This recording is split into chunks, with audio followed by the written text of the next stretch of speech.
Good morning. The topic for today is: does pain help you in preventing black magic? Now, you'll find what a topic to select, yeah? And how does how does this get correlated? I'm going to narrate an interesting case study.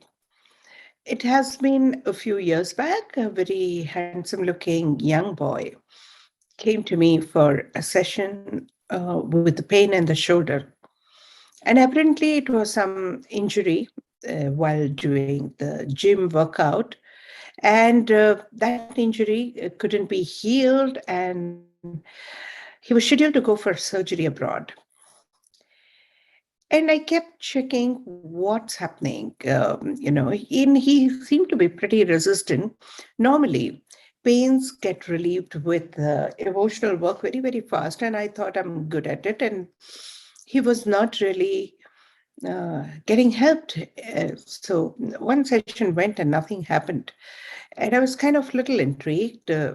Second day he came again, fortunately. And I asked him, what would happen if your shoulder heals?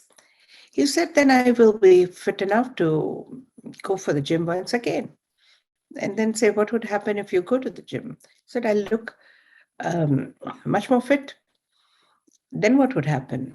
Well, I'll be able to wear better clothes. And then what would happen? Then, then people would again envy. So I said, yeah, then फिर नजर लग जाएगा तो like there would be either some black magic or an evil eye. And he was very kind of matter of fact, and I kind of looked at it because he appeared to be from a very well-educated family, himself pretty educated. And normally you don't expect people from that category. Of course, I was judgmental, but you never know. So at that time, I was perhaps judgmental and didn't expect that from him to talk about that openly. However, he was serious. It was a matter of fact. He says, of course it happens. I said, how? Give me an example. He says, if I wear a nice jacket, suddenly somebody would praise, and that day, sure, in the evening, the party, the soup will drop on the jacket. You buy a new car, and somebody praises, and suddenly the car gets damaged in some silly accident, or somebody will damage. And it has happened so many times. My whole family suffers from this kind of evil eye, and my mother also has gone through such a hell. And kind of, if that holds the truth for him. We took that as an example and worked with his vulnerability to the evil eye and black magic. And interestingly, the shoulder healed in one session. And I kept in touch with him for a few months, and I realized that he didn't have to go for surgery. The shoulder healed. Now you wonder, do we really fabricate and manifest pain to avoid something? It would be a good idea to ask yourself, what am I avoiding by being in pain? I'm not saying all pains are defenses. The pain can be a communication from your body as well. However, sometimes you use pain as defense. Imagine a housewife who's overworked and the whole house runs around her. If she has to get up early in the morning to pack everybody's tiffin, and then when children go, then, pamper husband, pack him off to the office, and then look after in-laws, then go for shopping, prepare for lunch, then, attend to the relatives, and then prepare for the evening meals and the night party. And the whole house duty is fully packed. And suppose if she gets arthritis, do you think really she wants to get out of it? Probably for the first time, she'll get a little relaxed time. Arthritis can save her from such strenuous responsibility, which nobody else would share if she was not down with arthritis. So at times, I'm not saying always, but at times, we do manifest pain as avoidance. The moment you understand what you're avoiding, the moment you face and heal that story in your life, the pain disappears. And that's a proof. So I've come across several times, several such cases where illnesses, pains, troubles, the physical ailments actually help you avoid an unpleasant event, possibilities, or the current scenario.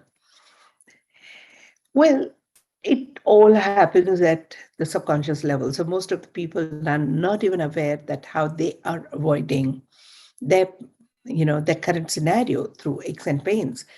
If you really challenge, or if you ask yourself, or if you're listening to this, you'd say, what the hell are you talking? Why would I go through so much of pain and suffering to to avoid the silly things? I mean, I would might as well just embrace what's happening instead of going through this hell. And yet, if you go layer by layer and unpeel the emotional layers, you would realize what the truth is all about. Why is this defense series going on? Is mainly, I want you to look within and check what is it that you're avoiding the most. Whatever you're avoiding, that part, that possibility is ruling your life. You're more in pain through avoidance than what you would be when you embrace. If you accept and embrace, it will come, it will bother you for some time, and it will pass off. However, if you resist in any way, you're going to be more hurt all the time. So check it out, confront yourself, ask yourself, be yourself, and take life in your stride. After all, nothing is permanent. Even if you suffer, the suffering ends. Even if you're in pain, the pain will come to an end sometime. Life comes to an end. Everything is transient. There's no point resisting anything. Let it come, let it go. Live it out full on. You're here for experiences. I know it's tough to even think that, there are certain things that are just so painful. Trust your responses to what's happening is much more painful. Your avoidance and resistance and the energy that you put in is much more painful. Sometimes, if you just let it happen with total awareness and understanding and with total acceptance, things happen and you can relax later. But avoidance will create a lot of problem. And defenses could be more painful than what you're avoiding.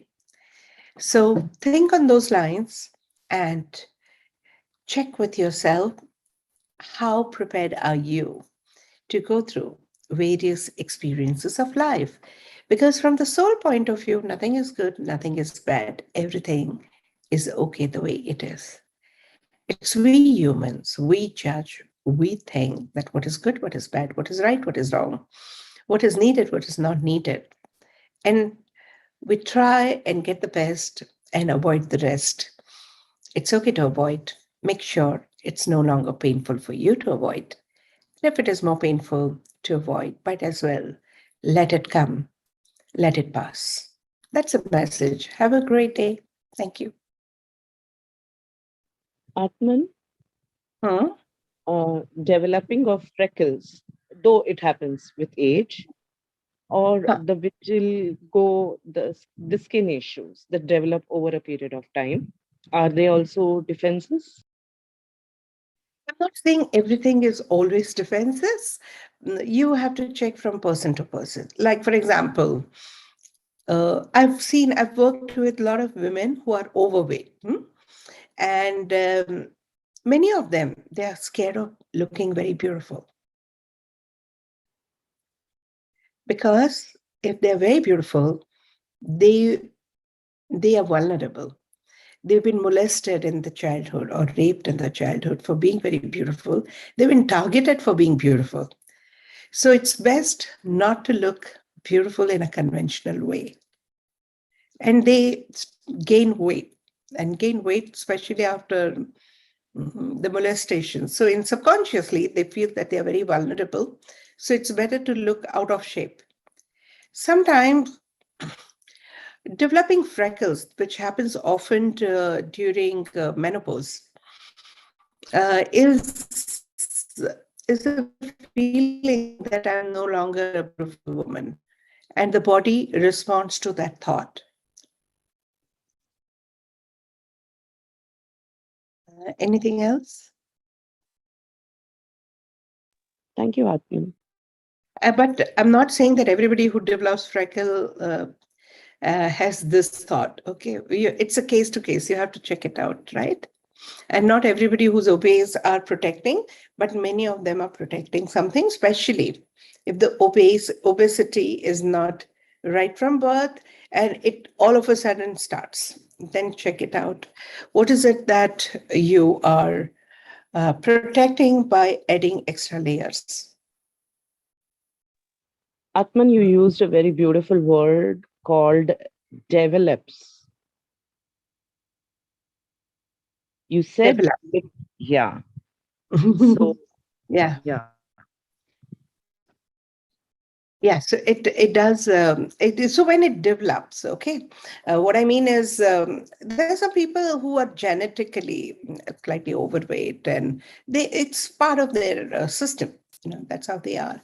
Probably they're also carrying some of the genetic stories and beliefs or need for defense. We don't know. Like in olden days, skinny people were terrible looking, in conventional ways. Oh my God, don't you have enough food to eat? Today it's become fashionable. So if there is a genetic inherent thought which maintains the shape of your body and looks of your body, so be it. A lot depends upon how you think about yourself and how you overcome the cultural beliefs and um, genetic beliefs, I would say. Certain thought process and beliefs pass down the generations. Now it's pretty deep work and difficult to generalize because it depends from individual to individual as we work through the deeper layers of subconscious mind, especially the dormant section of the subconscious mind. You know it well, Ambika. Yes, Atman. Thank you. Yeah, thank you. Any other question? That's it. All right. Have a great day. And this ends our series on defenses. Otherwise, people will start getting defensive about the whole defenses. It feels terrible to look within and think, oh my God, what all I've been defending. No, not always everybody defends everything, but it would be a good idea to check, are you being defensive? And if yes, work towards it. Suggest a new topic for upcoming week and upcoming days, and I'll be happy to honor that. See you. Goodbye.